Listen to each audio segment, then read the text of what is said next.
It was a foggy, cloudy morning, and a dun-colored veil hung over the housetops, looking like the reflection of the mud-colored streets beneath.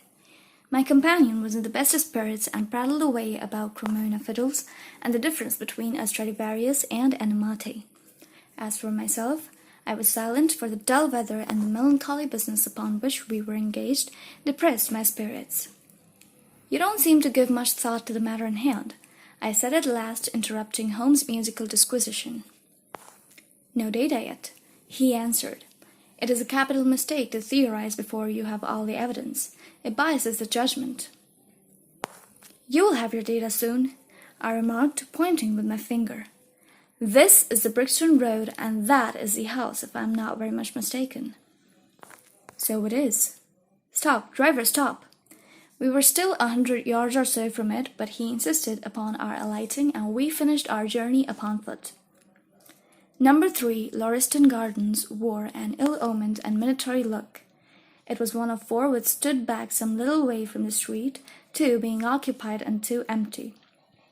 The latter looked out with 3 tiers of vacant, melancholy windows, which were blank and dreary, save that here and there a to-let card had developed like a cataract upon the bleared panes. A small garden sprinkled over with a scattered eruption of sickly plants separated each of these houses from the street, and was traversed by a narrow pathway, yellowish in color, and consisting apparently of mixture of clay and of gravel. The whole place was very sloppy from the rain which had fallen through the night. The garden was bounded by a 3-foot brick wall, with a fringe of wood rails upon the top, and against this wall was leaning a stalwart police constable, surrounded by a small knot of loafers, who craned their necks and strained their eyes in the vain hope of catching some glimpse of the proceedings within. I had imagined that Sherlock Holmes would at once have hurried into the house and plunged into a study of the mystery. Nothing appeared to be further from his intention. With an air of nonchalance which, under the circumstances, seemed to me to border upon affection, he lounged up and down the pavement and gazed vacantly at the ground, the sky, the opposite houses, and the line of railings. Having finished his scrutiny, he proceeded slowly down the path, or rather down the fringe of grass which flanked the path, keeping his eyes riveted upon the ground. Twice he stopped, and once I saw him smile, and heard him utter an exclamation of satisfaction. There were many marks of footsteps upon the wet clay soil, but since the police had been coming and going over it, I was unable to see how my companion could hope to learn anything from it. Still, I had had such extraordinary evidence of the quickness of his perceptive faculties that I had no doubt that he could see a great deal which was hidden from me.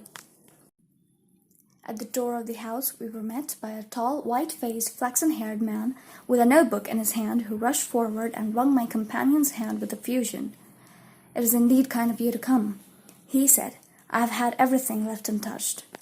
"Except that," my friend answered, pointing at the pathway. "If a herd of fellows had passed along, there could not be a greater mess. No doubt, however, you had drawn your own conclusions, Gregson, before you permitted this." "I have had so much to do inside the house," the detective said evasively. "My colleague, Mr. Lestrade, is here. I relied upon him to look after this." Holmes glanced at me and raised his eyebrows sardonically.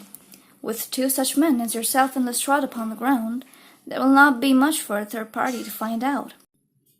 Gregson rubbed his hands in a self-satisfied way. "I think we have done all that can be done," he answered. "It's a queer case, though, and I knew your taste for such things." "You did not come here in a cab?" asked Sherlock Holmes. "No, sir." "Nor Lestrade?" "No, sir." "Then let's go and look at the room." With which inconsequent remark he strode on into the house, followed by Gregson, whose features expressed his astonishment. A short passage, bare-planked and dusty, led to the kitchen and offices. 2 doors opened out of it, to the left and to the right. One of these had obviously been closed for many weeks. The other belonged to the dining room, which was the apartment in which the mysterious affair had occurred. Holmes walked in, and I followed him with that subdued feeling at my heart which the presence of death inspires.